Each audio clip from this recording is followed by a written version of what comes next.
Hi friends, welcome to Udiyathur village vlogs. இன்றைக்கி என்ன video பார்க்க போகிறீங்கன்னா, பார்ட் 3 கலக்கா வீடியோ தான் பார்க்க போகிறீங்க. கலக்கா வந்து பிடுங்கணும் இல்லை பிரித்து எல்லாம் பார்த்தீங்களா, இது வந்து ஆளுங்களை கூப்பிட்டு பிடுங்கணும்ல, அது வந்து இப்படி தான் அவங்க வந்து களம் பண்ணி கொட்டி வைப்பாங்க. அதை கொட்டி வைக்கிறத வந்து ரெண்டாக பங்கிட்டு நாங்கள் வாரிப்போம்.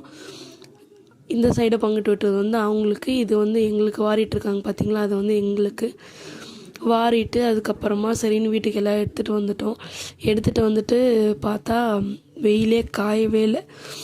வெயில் வந்து சரி மறுநாள் கொட்டலான்னு வெயிலில் வரும்னு பார்த்தா லைட்டாக தூர போடுது, அப்படியே வெயில் அடிக்குது. இதில் எங்கேருந்து நாங்கள் காய வைக்கிறது? சரின்னு சொல்லிட்டு உள்ளவே கொட்டி ஆற வச்சுருந்தோம். அது வந்து திருப்பி விடணும், இல்லைனா வந்து ஒரு மாதிரி போர் நிறுத்தம் ஒரு மாதிரி ஆவரி எடுத்து போய் ஒரு மாதிரி கலக்கா வந்து ஒரு மாதிரி ஆயிரும். அதுக்கப்புறம் இன்றைக்கி தான் வெயில் காஞ்சிது. சரின்னு சொல்லிட்டு தாட்டில் பாதியும் தரையில் பாதியும் கொட்டி வச்சுருக்கோம் ஃப்ரெண்ட்ஸ். இப்படி தான் இருக்குது எங்கள் நிலமை. Bye friends.